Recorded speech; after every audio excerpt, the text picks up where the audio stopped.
Bonjour à tous, on se retrouve sur la sixième vidéo de programmation en C. On va voir ensemble les opérateurs, une partie d'entre eux en tout cas, parce qu'il y en a énormément qui sont utilisés dans le langage, et il y en a qu'on verra dans des cas spécifiques, et il y en a de toute façon qu'on a déjà utilisé, puisque vous avez très vite remarqué dans la syntaxe que le langage était composé de plusieurs d'entre eux.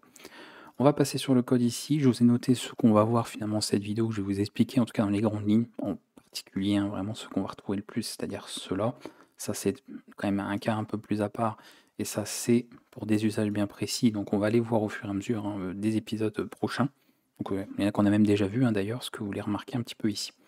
Les opérateurs, donc c'est tout ce qui va servir soit pour de la ponctuation, soit pour écrire la syntaxe. On voit par exemple qu'on en a ici, vous voyez, on a des parenthèses, on a des accolades, on a du point-virgule, etc. Donc on a des usages qu'on connaît bien. Et je vais vous présenter surtout ceux qui vont servir pour faire des calculs. Parce que c'est important, hein, même j'ai envie de dire essentiel en programmation, de savoir faire des calculs pour des algorithmes. C'est quelque chose dont vous allez avoir besoin tout le temps. Donc c'est bien de savoir un petit peu quels sont les opérateurs que propose le C pour pouvoir faire ce genre de choses. On va commencer par des cas assez classiques avec quelques opérateurs spécifiques au langage C qu'on ne retrouve pas dans d'autres langages d'ailleurs, notamment ici là, le double plus et le double moins, on va voir un peu. Mais d'abord, concernant les opérateurs, on va dire mathématiques, qu'on retrouve dans les calculs arithmétiques les plus simples, eh bien, vous les retrouvez ici en programmation. Donc le plus pour la somme, tout simplement l'addition, la soustraction, le moins. La multiplication, ce n'est pas un X, mais c'est une astérisque. Et ensuite, pour la division, vous avez tout simplement le slash. Le modulo, même si on n'a pas forcément, c'est pas forcément un nom que les gens ont étudié à l'école, mais on l'avait fait, on l'a vu à l'école pour la quasi-totalité d'entre nous, puisque ça fait partie du reste de la division. Donc lorsque vous avez logiquement fait des divisions en école élémentaire, vous avez vu en fait le reste de quelque chose, et c'est un opérateur très pratique. Alors je vais vous montrer rapidement comment que ça va se passer, tout simplement, avec ce qu'on a vu notamment sur les variables. Maintenant, on peut effectuer des opérations. Donc, je peux très bien ici faire calcul, je vais mettre dans une variable de résultat. On affichera d'ailleurs éventuellement ça, tant qu'à faire,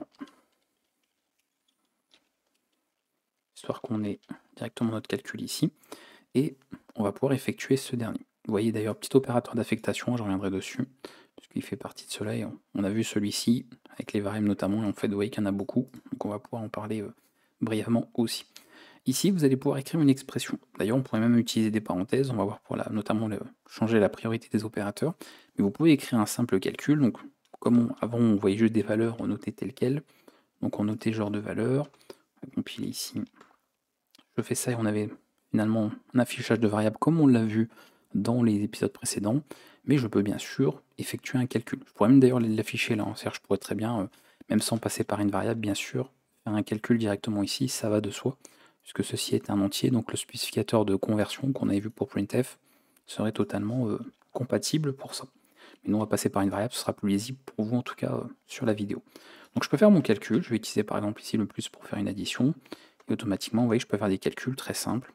Voilà, il n'y a pas de problème, l'ordinateur sait faire ça, c'est un petit peu le principe justement de faire des calculs, de manipuler des chiffres, donc pas de problème là-dessus. Donc addition, soustraction, multiplication, division, d'accord, suffisamment clair. Alors bien sûr, si je m'amuse à faire ça, comprenez logiquement, si vous avez bien suivi jusqu'à présent ce qui va se passer, on n'a pas un calcul avec une valeur décimale, puisqu'il s'agit d'un entier, donc on a bien sûr une partie qui est tronquée. Alors, il faudrait éventuellement passer ça en double pour travailler directement, même en fait on n'est vraiment pas obligé de travailler ici, on peut faire comme ça, le point 0f, je vais mettre point 2 pour avoir des valeurs pas énormément de décimales, et on pourrait faire un calcul comme ça, et là vous voyez qu'on a récupéré la partie décimale. Elle est bien prise en compte ici avec bien sûr l'arrondi qui a été fait, avec une éventuelle fourchette d'erreur selon les calculs que vous aurez, parce que je rappelle que les précisions, on n'a pas des valeurs de 100% précises, d'accord, c'est pas le but ici, il y a des arrondis qui sont faits par ordinateur. Donc, calcul très simple, le modulo pardon, c'est le reste d'une division, c'est d'ailleurs ce qu'on utilise aussi pour tout ce qui est système de cycle.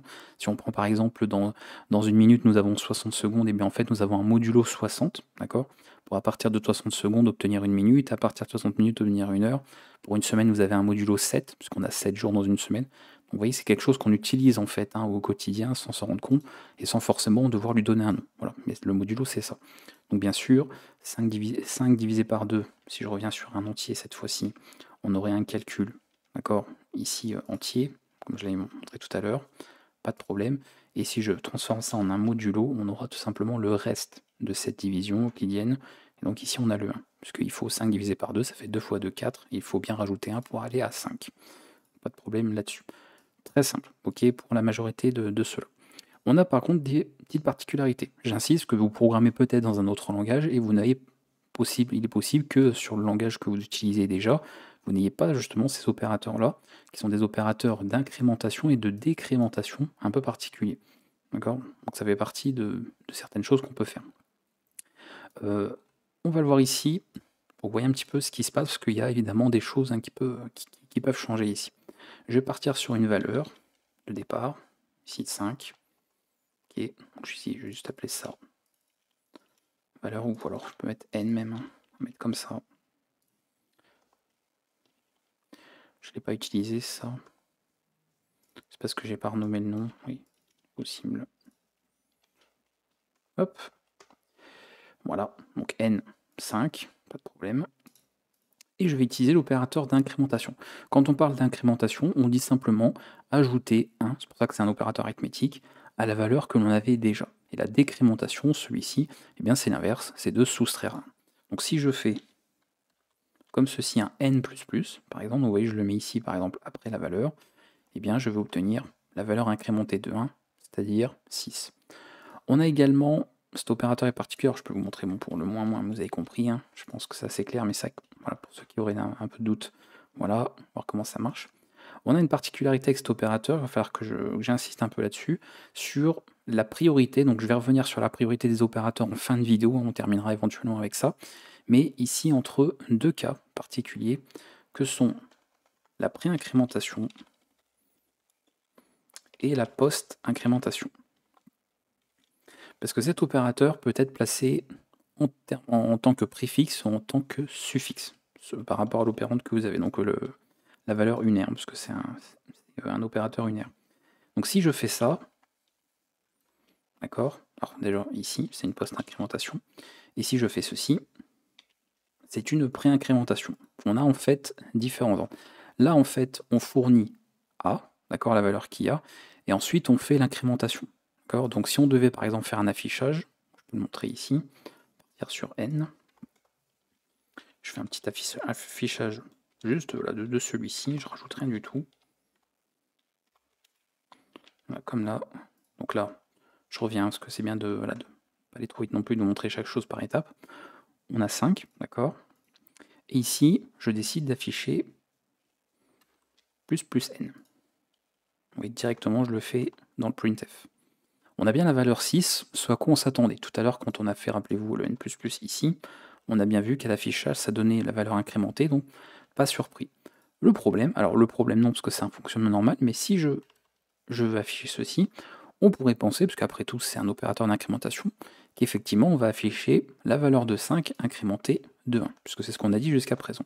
Et là le problème, c'est que si je fais mon affichage, enfin mon exécution de programme, on voit qu'à l'affichage on a toujours gardé la valeur de 5. Pourtant, si je fais ça, juste afficher n, juste après, et vous voyez qu'il est bien égal à 6. Donc l'incrémentation, ça veut bien dire qu'elle s'est produite, mais visiblement, lors de l'affichage, elle ne s'était pas encore produite. Et c'est exactement ça dont il s'agit concernant la post-incrémentation. C'est-à-dire quand on indique ceci, on lui a dit, alors pas ceci, pardon, mais oui, c'est cette partie-là, on lui a dit tout simplement de nous donner la valeur de n, ok, donc c'est ça qu'il a affiché. Et après seulement, il a fait l'incrémentation. Si on voulait effectivement qu'elle soit faite avant l'affichage au niveau de printf, eh bien il faut utiliser la pré-incrémentation. Donc le cas particulier ici. Et là si je fais ça, pas de problème, vous voyez bien que c'est bien égal à 6, hein, ça n'a pas fait une incrémentation en plus qui serait un peu bizarre, mais ça a bien pris l'incrémentation d'abord avant de faire l'affichage. Donc attention à cette particularité, généralement quand on fait de l'affichage comme ceci, ou quand on affecte une valeur incrémentaire, déjà, affecter une valeur avec une incrémentation, ça peut donner des comportements indéterminés, donc on évite. Mais si on veut faire de l'affichage, eh bien suivant que vous utilisiez la pré-incrémentation et la post-incrémentation, vous n'aurez pas forcément les mêmes résultats. Donc pour être sûr d'avoir ce à quoi vous attendez a priori, utilisez la pré-incrémentation. Après, si c'est fait ici, bien sûr, il n'y a pas de problème. Si c'est fait en dehors, vous avez bien vu, tout à l'heure j'ai fait n++, ça n'y a pas de poser problème, tant que c'était une instruction qui était isolée, il n'y avait pas de souci, parce que le programme ici a traité cette instruction avant de faire l'affichage de n. Donc évidemment, dans ce cas-là, il n'y avait pas de souci, voilà, il n'y avait pas d'ordre de quoi que ce soit, puisque ici on délivre la valeur de n au programme. Vous voyez, il n'y a rien de. On ne fait pas de l'affichage ou quoi que ce soit, ou d'affectation. Donc il n'y avait pas de souci que je fasse l'un ou l'autre. On ne remarque pas au niveau du résultat de différence, dans ce cas particulier. Donc attention, j'insiste toujours à chaque fois dans les langages qui proposent ces opérateurs-là, je répète un petit peu toujours la même chose, que c'est important de le savoir. Et comme c'est source de beaucoup d'erreurs généralement pour les gens qui apprennent, c'est bien de voir tout ça en détail. Donc je rappelle, pour la décrémentation, ce serait l'inverse, voilà, avec le moins moins, ce serait exactement pareil, la règle est la même dans l'un ou dans l'autre. Pas d'incrémentation ou décrémentation possible avec plus de 1. Vous pouvez pas par exemple vous dire j'utilise un opérateur, genre je sais pas, quelque chose comme ça, qui rajouterait plus de. C'est pas possible. C'est juste que le fait d'incrémenter ou de décrémenter de 1 est une opération qui est tellement utilisée en programmation, et bien que des opérateurs en C avaient été à l'époque inventés justement pour pouvoir effectuer cette opération de manière plus pratique, ce qui évite de faire en fait des calculs un peu plus poussés, enfin un petit peu plus développés, par exemple d'utiliser de l'affectation. De dire voilà, tu fais un calcul en plus, comme je vais vous le montrer de toute façon juste après avec les opérateurs d'affectation. Voilà pour les opérateurs arithmétiques. Classique, vraiment, il n'y a vraiment rien de compliqué, c'est des choses que vous connaissez pour la grande majorité. Une fois que vous avez compris la différence entre ces deux choses-là, ça ira très très bien, vous ne vous ferez plus avoir par la suite. Donc on passe à la suite. Opérateur d'affectation, bon, on a vu comment ça marchait, pas de problème, on affecte ici. On a même vu qu'on pouvait faire de la modification de variables en réaffectant une nouvelle valeur. Ok, il n'y avait pas de problème là-dessus. C'est des choses qu'on a vues précédemment. Vous avez compris normalement à ce stade, si ce n'est pas le cas, il faudra revoir les vidéos de toute urgence parce que vous devez être au point avec ça avant de passer à la suite. Donc ça, pas de problème. Par contre, nous avons des opérateurs d'affectation un peu particuliers. Alors certains qui travaillent sur des valeurs binaires, etc. Mais pour des décalages, c'est des cas particuliers un peu comme pour cela.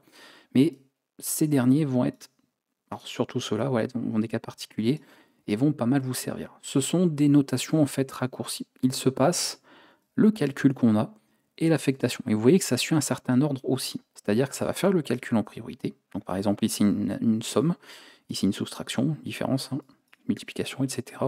Et ensuite ça va affecter la valeur. Comment que ça se passe dans les grandes lignes? C'est très simple. Vous avez une valeur quelconque, ok, partie à 5 ici. Et ensuite, plutôt que de dire maintenant n, alors je vais remettre, en fait j'aurais pas dû supprimer ce que j'ai fait, je vais laisser comme c'était, voilà, ici. On va faire ça comme ça pour la présentation. Hop. Au lieu de dire maintenant n, c'est la valeur qu'il avait avant plus 2 par exemple, donc il ferait passer à 7, ce genre de choses. Voilà. On peut raccourcir le fait d'avoir fait la somme, puis ensuite l'affectation, par le calcul, enfin l'opérateur plus égal. Donc plus égal 2. Donc ceci, ça revient à écrire cela. D'accord? Tout simplement. Je refais, on compile, on exécute. Vous voyez que c'est exactement la même chose. Et c'est ça pour tous. Voilà. Si vous utilisez celui-ci, moins égal, ça reviendrait donc ceci à faire n égale n, alors pas moins 1, pardon, mais n moins 2, comme ceci. Pareil, si vous faites ça, c'est une multiplication. Voilà, vous avez compris, pareil pour le modulo, ainsi de suite, ainsi de suite. Donc écriture raccourcie, ce serait pas obligatoire, on pourrait parfaitement s'en passer, comme vous le voyez, avec la simple somme qu'on a vu en arithmétique et l'opérateur d'affectation. Mais on a une écriture raccourcie, parce que pareil, ce sont des choses qu'on a besoin de faire souvent, donc c'est plus pratique de le faire. Alors pour les autres, c'est pareil. En fait, je vais vous présenter rapidement les autres opérateurs. Ce sera la même chose. C'est de passer en fait par des calculs. D'ailleurs, là, c'est ça, c'est une esperluette. C'est pas un dollar. Et ensuite, on fait l'affectation. Donc il y a un ordre de priorité. Là, on fait un décalage vers la gauche, donc au niveau des bits. Et là, ensuite, on fait l'affectation. Décalage à droite et l'affectation, etc., etc. Donc classique, et pareil, c'est principalement des écritures raccourcies, mais qui vous font économiser un petit peu de temps dans les différentes écritures. Opérateurs de comparaison vont travailler sur des valeurs, alors pas des valeurs booléennes, sur des valeurs quelconques, mais vont produire un résultat, effectivement booléen, puisque c'est soit le test, donc l'expression est vraie, true, soit elle est fausse, false, donc dans ce cas-là, c'est intéressant d'avoir ça. Bon, je vais ajouter juste ce qu'il faut, le bon fichier d'en-tête, voilà. On va juste faire ça. Par exemple, result, et on peut partir sur un calcul précis de quelque chose qu'on veut vérifier. Donc là, on va pas faire grand-chose, niveau résultat, vraiment, c'est pas spécialement génial, mais ça, on verra si on a 1 ou 0. puisque c'est forcément un résultat binaire au niveau du calcul booléen. Et ici, différentes comparaisons. Est-ce que 1 est égal à 1? Et pourquoi on utilise double égal? Vous avez peut-être compris, parce que le simple égal est déjà utilisé pour l'affectation. Voilà. Si vous avez peur que ce soit pas très lisible, n'ayez pas peur d'utiliser des parenthèses pour votre expression. Comme ça, voilà. Tout ce qui peut faire gagner de la lisibilité au niveau de votre code, privilégiez ça, ce sera toujours mieux pour la suite. Donc là, j'ai ce calcul, je vais compiler, exécuter le programme, et effectivement, 1 est bien égal à 1, donc il n'y a pas de problème. Si maintenant je regarde est-ce que 1 est égal à 11, on va voir qu'on a pas fait de bêtises, on voit que non, donc ça renvoie bien false, qui est converti en 0, donc il n'y a pas de problème là-dessus. Ça, c'est pour la différence. Voilà. Est-ce qu'il est différent de? On utilise cet opérateur-là. Donc, je pense que vous avez compris, il n'y a pas de souci. Et après, les opérateurs que vous connaissez déjà en mathématiques, bon, pas ça, strictement inférieur à, strictement supérieur, inférieur ou égal à, supérieur ou égal à. Donc, vraiment, les choses qu'on connaît bien en mathématiques, donc je ne vais pas m'attarder dessus. C'est suffisamment clair par rapport à ça. On peut cumuler, et vous cumulerez surtout quand on va voir notamment comment faire des tests, donc avec notamment des structures conditionnelles, avec des opérateurs logiques, par exemple, pour vérifier plusieurs choses, de se dire si une condition est vraie et une autre est vraie aussi, ou alors si une condition est vraie ou une autre condition est vraie, donc soit l'un soit l'autre, ce genre de choses. Ou alors la négation, est-ce que quelque chose n'est pas, on peut utiliser ce dernier. D'ailleurs, ce dernier, on pourrait le faire en fait l'inverse. Je pourrais très bien par exemple faire ceci directement. Voilà, donc l'inverse de true c'est false, donc c'est 0. Et bien sûr, si je fais ça, eh bien, on aurait totalement l'inverse. Voyez, donc on peut l'utiliser tel quel par rapport à ça. Un cas particulier pour la négation en fait de quelque chose, cet opérateur-là. Ces opérateurs-là, le et ou le ou, c'est dans plusieurs cas. Vous pouvez vérifier une seule expression. Par exemple, est-ce que 10 est strictement supérieur à 1 et 10 est, je sais pas moi, inférieur, strictement inférieur à 100. Et on peut vérifier deux choses comme ça. Pareil, si vous voulez rendre ça plus lisible encore, rien ne vous empêche, voilà, encore une fois, utiliser les parenthèses pour améliorer ça. Ça fera cette première vérification, celle-ci, et ensuite, priorité par rapport à ça, mais je vais en reparler encore une fois à la fin. Sinon, vous pouvez noter différents calculs comme ça. Si c'est l'un ou l'autre, si c'est simplement une ou l'autre des vérifications, c'est-à-dire d'avoir ceci, il faut juste qu'au moins une seule des conditions soit vraie. D'accord? Si celle-là est vraie, et bien ici, on aura bien affecté true, et si seulement celle-là est vraie, c'est true, et si les deux le sont, ça le sera aussi, pas de problème là-dessus. Donc calcul booléen pour ceux qui ne connaissent pas, et on a comme ça ces différents opérateurs, mais c'est des choses qu'on va réutiliser dans les conditions, donc vous inquiétez pas, ces opérateurs, on va s'en servir assez souvent pour la suite. Donc ça s'utilise très souvent avec les opérateurs de comparaison, ces opérateurs logiques, et ça nous servira pour effectuer des tests. Opérateur binaire, bon, si vous, de toute façon vous ne manipulez pas des valeurs binaires pour faire des décalages ou autres, ça ne vous concerne pas, ça c'est la négation pour la version binaire, c'est l'équivalent de ça. Mais ici pour des valeurs binaires, donc le classique, je passe là-dessus, mais je voulais quand même que vous les voyez. Voilà. Si un jour vous rencontrez ces opérateurs, vous saurez effectivement à quoi ça correspond. Tout ce qui travaille sur des bits, donc des valeurs binaires. Et ensuite, enfin, j'ai même envie de dire pour terminer cet épisode, des opérateurs classiques, donc ça, selon bien sûr les usages, ils vont servir à pas mal de choses. Alors le point va pas mal s'en servir notamment pour les structures, on verra, ça permettra d'accéder à des données membres d'une structure. La virgule, ça peut servir pour des séquences, voilà, on peut le retrouver, vous voyez ici d'ailleurs, pour séparer les différents arguments, comme on le verra plus tard dans une fonction, lorsqu'on fait un appel de fonction. Ici la flèche, ça nous servira pour les pointeurs notamment, ou pourquoi pas même accéder à des valeurs depuis un pointeur vers une structure, donc c'est utilisé notamment avec le point, mais quand on a des pointeurs qui sont en amont, les parenthèses, bon, je pense que vous avez compris, de toute façon on va revenir dessus sur la fin avec la priorité des opérateurs. Les crochets, on va s'en servir beaucoup pour les tableaux, voilà, notamment, donc ça on reviendra dessus assez vite. Les accolades, bon, vous avez bien vu où est-ce qu'elles sont utilisées, on les reverra également concernant les structures, on va très vite les voir. Ça pour tout ce qui est caractère ou chaîne de caractères, on le voit ici dans le printf, voilà, on avait besoin d'une chaîne, donc on a les doubles guillemets. L'astérisque pour les pointeurs aussi sera utilisé, donc il n'est pas seulement utile pour faire une multiplication, il sert pour les pointeurs, il sert notamment pour faire du déréférencement, comme on le verra plus tard. Ça on l'a vu, bon c'est un opérateur utilisé pour des opérations binaires, mais il sert aussi, alors si on le double pour avoir l'opérateur logique, le et il va servir aussi notamment pour passer par adresse des données. Donc pareil, quand on va passer par adresse des variables à des fonctions, Donc même chose, tout ça, on verra plus tard, il y en a déjà beaucoup qu'on a vu jusqu'à présent. Mais pareil, je tenais à vous les montrer pour vous dire ça fait partie des opérateurs, des nombreux opérateurs qu'on a au niveau du langage. Opérateur ternaire, c'est un cas particulier, on va le voir dans la vidéo prochaine, je pense. Voilà, on le verra notamment au niveau des conditions. L'opérateur sizeof, vous le connaissez, typeof aussi, puisqu'on les a vus. Donc permettez de récupérer l'espace en octets d'une donnée. Et typeof, et bien d'avoir comme ça un type. On a fait quelque chose comme ça normalement. Typeof de n pour n2. Voilà. Ce qui permet comme ça de récupérer le type en fonction du type qu'il y a ici, et bien de déclarer cette variable de ce type correspondant à celui de n. Donc on avait vu ça comme ça. Donc c'est des choses qu'on connaissait très très bien. Donc vous les avez déjà vues à ce stade. Donc il n'y a rien de nouveau pour vous. Voilà pour ce genre de vidéo. Donc je fais toujours un petit peu sur les cours de programmation, comme ça une vidéo sur les opérateurs. Ça permet déjà de parler des opérateurs de calcul. Ça c'est les principaux, hein, les opérations arithmétiques. Vous allez en faire tout le temps, donc c'est bien de les voir. Et généralement j'en profite pour faire une petite introduction rapide sur des opérateurs qui vont être utilisés plus tard, notamment pour des conditions, notamment par la suite pour les structures, les tableaux, etc. Et même les chaînes de caractères, on va en manipuler beaucoup. Donc c'est plein de choses que vous allez être amené à apprendre, donc pas d'inquiétude. Comme pour le reste, comme c'est le cas systématiquement à chaque fois, pas besoin de tout apprendre par cœur. C'est des choses que vous allez utiliser naturellement, donc il n'y a pas de souci là-dessus. Mais au moins déjà à ce stade, vous êtes capable de faire des calculs mathématiques au niveau de vos programmes, et ensuite affecter des résultats, des valeurs de traitement dans des variables, afficher cela. Donc vous avez comme ça de quoi vous exercer un petit peu et voir comment ça marche. Et ça vous permettra de bien préparer la suite avec tout ce qui va arriver, parce que nous allons aborder les conditions. Voilà.